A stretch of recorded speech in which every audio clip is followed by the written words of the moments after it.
Orang tua menelantarkan bayinya, perbudakan, pernikahan paksa dan menjadi orang tua. Orang yang belum pernah melihatnya mengira One Piece itu untuk anak-anak. Tapi seperti yang sudah kalian ketahui, One Piece cukup kacau. Terkadang ternyata keadaannya bahkan lebih mengganggu dan menakutkan daripada yang pernah kita bayangkan. Karena kita akan menguraikan teori-teori One Piece yang paling gelap dan seberapa besar kemungkinan teori-teori tersebut benar-benar terjadi. Dan tidak ada orang yang lebih baik untuk memulai selain sang penguasa kegelapan itu sendiri, yaitu Marshall D. Teeth. Ada begitu banyak hal yang dapat saya bicarakan tentangnya secara khusus yang berada di ambang kekacauan. Apakah dia memiliki kepribadian ganda yang berjuang di dalam dirinya untuk mendominasi tubuhnya pada suatu saat? Apakah dia tiruan buatan dari penjahat terhebat yaitu Rock D. Sebek? Apakah alasan dia tidak tidur karena banyak jiwanya bertindak seperti sleep paralysis demons? Namun sebenarnya ada satu fitur mencolok yang ia miliki yang membuatnya menonjol dari yang lain. Yah, Anda dapat menebaknya, itu adalah buah iblis ganda miliknya. Ini sebenarnya adalah ide yang sudah beredar cukup lama, dan cara terbaik untuk menjelaskannya adalah dengan Bloody Rock.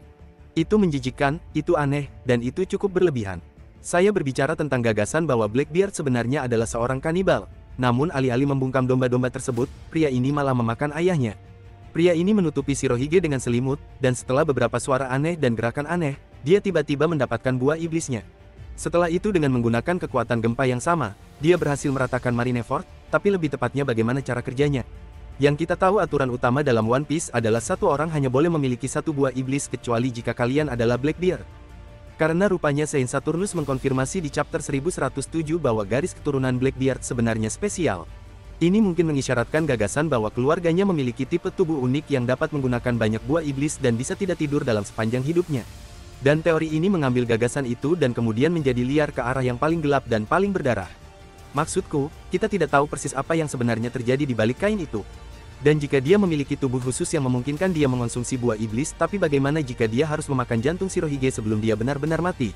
Lagi pula, kita tahu bahwa Blackbeard mencontohkan dirinya seperti bajak laut terburuk di dunia, yaitu Sebek. Seseorang yang dikenal telah melakukan hal-hal yang paling tabu di dunia.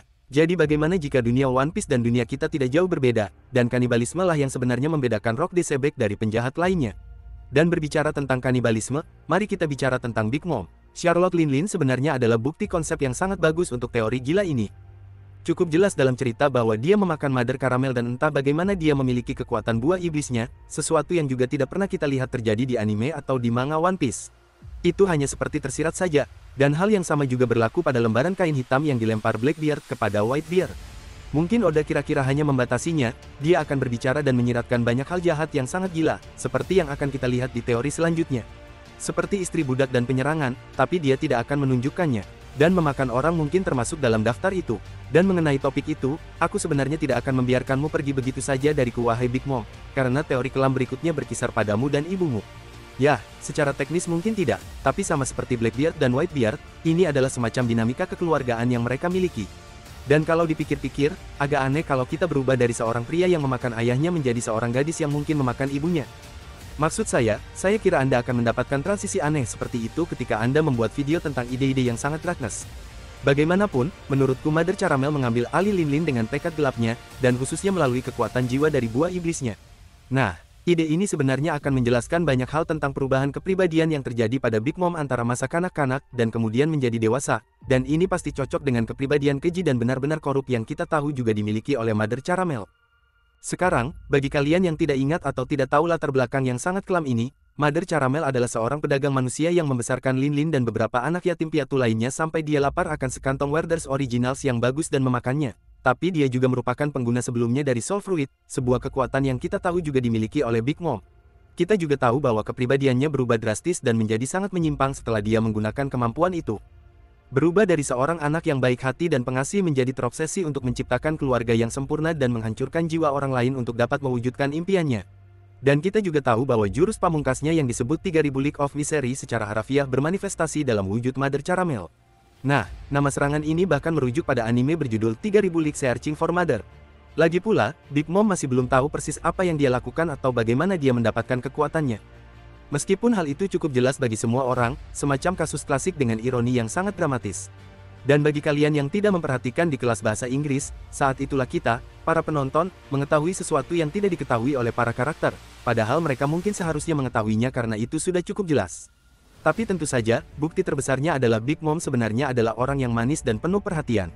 Maksudku, kita mengetahui di Wano Kuni setelah momen amnesianya bahwa dia baik hati serta polos dan mendukung siapapun yang membutuhkan seperti Tama atau Chopper. Namun, begitu dia mendapatkan ingatannya lagi, dia kembali berubah menjadi jahat. Sama seperti ibu tirinya yang kejam dan seorang pedagang manusia. Dan semua ini mendukung gagasan bahwa Mother Caramel dalam beberapa hal bentuk atau wujud, sebenarnya memanifestasikan kegelapannya sendiri di dalam diri Big Mom setiap kali dia menggunakan kekuatan buah iblisnya. Buahnya sendiri benar-benar jahat dan itu sungguh mengerikan untuk dipikirkan. Karena jika buah iblis adalah perwujudan dari mimpi manusia, maka siapapun yang memikirkan buah ini secara spesifik mungkin mengalami mimpi buruk yang sangat buruk. Lucunya, aku juga bermimpi aneh tadi malam. Ceritanya tentang anak yang berlarian dalam lingkaran di sekitar komedi putar yang aneh sambil berteriak tentang orang tua dan buah-buahan mereka. Dan kemudian seorang anak berkata, "Oh, ayahku tidak mencintaiku, dan sekarang aku hanyalah sebuah nanas." Sejujurnya, aku tidak tahu apa yang ingin mereka sampaikan kepadaku, tapi hal itu mengingatkanku pada gagasan selanjutnya tentang buah iblis, yang mengklaim bahwa itu adalah impian anak-anak yang dikorbankan selama abad kekosongan.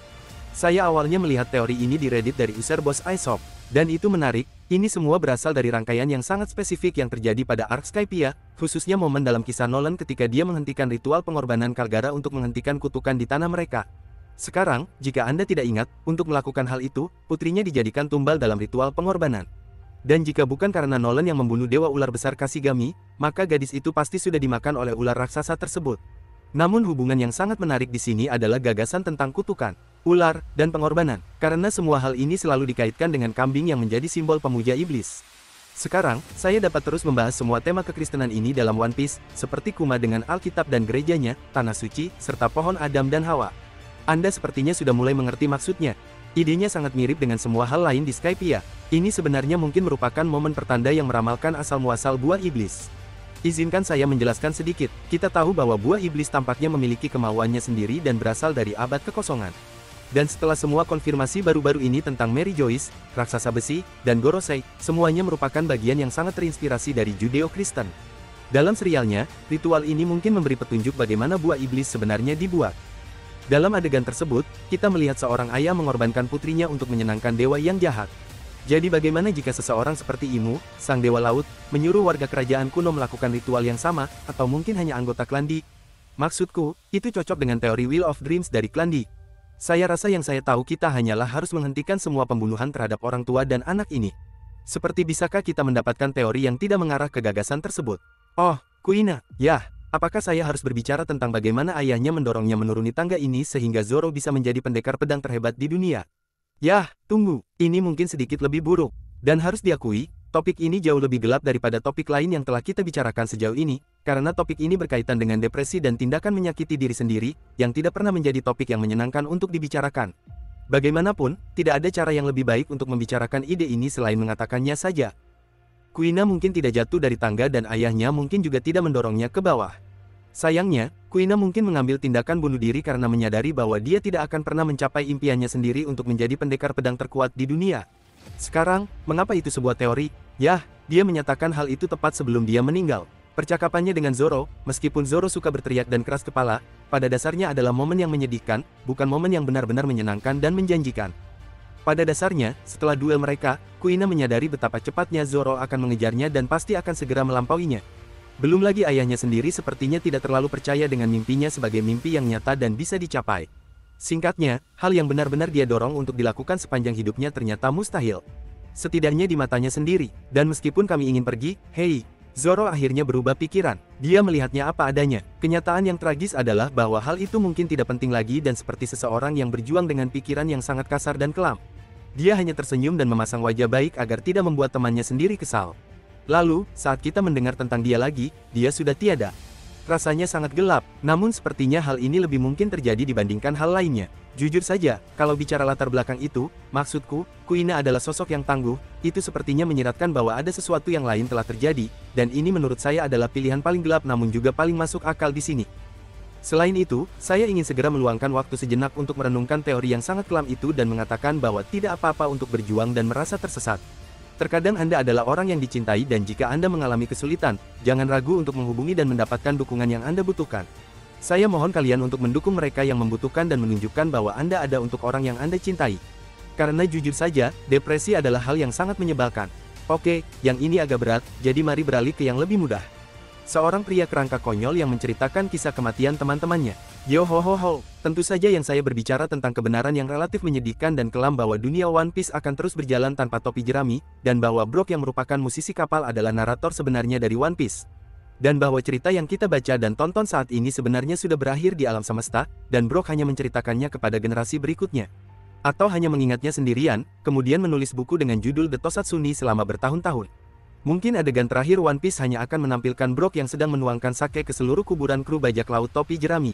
Bagaimanapun, sebenarnya ada beberapa hal yang setidaknya membuat ide tersebut memiliki kredibilitas. Sebagai permulaan, kita tahu bahwa Brook tampaknya tidak bisa mati hanya karena faktor usia. Maksudku, tentu saja dia bisa hancur atau terbunuh, tapi berkat buah iblisnya yang sangat unik dan spesial, dia mungkin akan hidup abadi dalam bentuk kerangkanya. Dan kita jelas juga tahu bahwa sebenarnya ada narator dalam One Piece, karena mereka muncul pada acara-acara khusus untuk menyela tentang apa yang akan terjadi, menandakan pentingnya peristiwa seperti Egghead atau armada besar Luffy. Dan hal ini menyiratkan bahwa siapapun yang menceritakannya mempunyai pengetahuan yang lebih besar tentang masa depan dan sudah mengetahui apa yang telah terjadi. Tentu saja ini hanya sekedar sisipan diri penulis klasik, tapi saya ingin mengingatkan Anda bahwa One Piece memang memiliki tema legenda epik dan siklus besar, dan tanpa terlalu tergila-gila dengan hal tersebut, pada dasarnya ide siklus dalam penceritaan ini adalah bahwa karakter mengisi peran yang sama di titik waktu yang berbeda untuk sebuah cerita. Semuanya terus berputar melalui peristiwa besar atau kembali ke awal cerita. Dalam kasus ini idenya adalah Joy Boy, Roger, dan Luffy, semuanya menjalani perjalanan yang sama dan berakhir di tempat yang sama. Dan suatu hari nanti setelah semua dilakukan, hal ini akan terjadi lagi di masa depan oleh bajak laut lain yang mengejar kekayaan, ketenaran, dan kekuasaan yang pernah dimiliki oleh Luffy. Dan yang juga kita ketahui adalah bahwa karakter-karakter yang terkait dengan para protagonis ini cenderung menceritakan kisah mereka kepada generasi mendatang. Lily dan klan Kozuki membuat poneglyph dan menyebarkannya ke seluruh dunia untuk menceritakan kisah Joy Boy kepada orang-orang. Jurnal Oden adalah kisah mendetail tentang perjalanan bajak laut Roger yang diceritakan oleh Yamato kepada kita, dan kita benar-benar mempelajarinya. Dalam cerita chapter 228, bahwa para navigator kapal memiliki buku catatan yang merinci seluruh petualangan kru kapal, yang berarti bahwa Nami sebenarnya memiliki segala sesuatu yang tertulis bahkan sejak sebelum Brook bergabung. Jadi, meskipun hal ini mungkin tampak aneh, Brook mungkin sebenarnya adalah naratornya dalam cerita tersebut. Sedih, sendirian, dan tanpa krunya untuk kedua kalinya dalam hidupnya. Baiklah, sepertinya yang itu tidak terlalu gelap menurutku, tapi saya jamin kejadian berikutnya jauh lebih buruk. Saya pikir kita sebenarnya membutuhkan orang tua lain yang menghentikan ide anaknya untuk membawa kita kembali ke energi yang sangat gelap dan menyedihkan dari sebelumnya. Jadi mari kita bicara tentang rencana Shanks untuk membunuh Luffy di Laugh Tale untuk mengaktifkan One Piece. Dan ya, seperti yang Anda tahu, yang ini akan sangat kacau. Baiklah, inilah yang bisa kita sepakati bersama. Luffy memiliki buah nikah mungkin penting dalam hal menggunakan atau mencapai One Piece, antara fakta bahwa bajak laut Roger terlalu dini dan Shanks secara khusus mencoba untuk mendapatkan buah nikah di awal cerita. Ada sesuatu tentang kekuatan buah iblis ini yang sangat penting ketika sudah mencapai pulau terakhir Laugh Tale. Ini juga menjelaskan dengan baik mengapa Shanks mulai mengejar One Piece setelah kebangkitan Gear kelima ditampilkan di poster bounty Luffy. Dia tahu bahwa Luffy hampir mencapai One Piece dan dia sekarang harus mengalahkannya di sana. Kita juga tahu kalau Shanks punya semacam master plan besar. Dia telah menanam semua doktrin kepada Luffy supaya Luffy dapat mencapai kekuatan penuhnya sehingga dia bisa bertemu kembali dengan Shanks untuk membuktikan bahwa dia sudah menjadi bajak laut yang hebat. Dan menurutku yang kusarankan di sini adalah bahwa Shanks mungkin sebenarnya adalah seorang ahli gaslighter.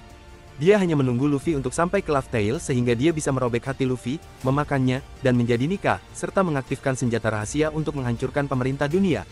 Ini adalah kombinasi utama dari semua teori yang telah kita bicarakan hari ini. Kanibalisme Blackbeard dan Big Mom yang memakan buah iblis, anak-anak dikorbankan oleh orang tuanya, dan Kuina tidak mencapai mimpinya sendiri. Belum lagi itu akan menjadi akhir cerita yang luar biasa dalam cerita Brook. Sekarang, jika Anda pernah terlibat dengan teori One Piece, Anda mungkin akan tahu bahwa Evil Shanks selalu menjadi ide yang sangat umum di kalangan penggemar dan ahli teori. Alih-alih menginspirasi Luffy untuk mencapai mimpinya, Shanks hanya menciptakan dan membentuk serta mempersiapkan Luffy menjadi orang yang dia butuhkan untuk mencapai tujuannya sendiri. Ditambah lagi, pengungkapan bahwa teknologi kuno tampaknya merespons genderang pembebasan Nika dan tampaknya mendukung gagasan bahwa One Piece juga merupakan bagian dari teknologi kuno. Sebuah gagasan yang sebenarnya telah saya bicarakan secara mendalam di beberapa video sebelumnya. Tapi kita tahu kalau raksasa besi itu terus terbangun sebagai respons terhadap Gear 5 Luffy dan Bonnie. Semakin jelas bahwa bentuk Nika juga terhubung dengan semua senjata kuno. Jadi jika kekuatan ini sangat penting untuk mengaktifkan senjata kuno berdasarkan cerita tawa di Laugh Tale, Shanks mungkin perlu memiliki kekuatan ini dalam genggamannya untuk dapat mengaktifkan senjata tersebut demi mencapai tujuannya sendiri. Sekarang, apakah Shanks sebenarnya diam-diam bekerja dengan pemerintah dunia, atau dia hanya mewujudkan impian Roger dengan caranya sendiri? Saya tidak begitu tahu. Tapi yang saya tahu adalah jika kita sampai di akhir cerita dan orang ini mulai memakan mayat Luffy yang kenyal, kalian semua berhutang 5 juta kepada saya atas seruan teori gila ini. Meskipun semua teori ini sangat gelap dan agak menyimpang, sebenarnya ada banyak pertanyaan yang belum terjawab di dunia One Piece yang tidak sepenuhnya jahat dan aneh. Tetapi lebih misterius, seperti apa sebenarnya One Piece itu, dan telur besar apa yang ada di kapal Roger ini, dan di mana sekarang, dan sebenarnya, saya berbicara tentang 13 misteri terbesar yang belum terpecahkan yang harus Anda periksa secara utuh di channel ini, entah itu berbicara tentang Dragon, Shanks, topi jerami raksasa, dan masih banyak lagi. Terima kasih telah menonton dan sampai jumpa di video berikutnya.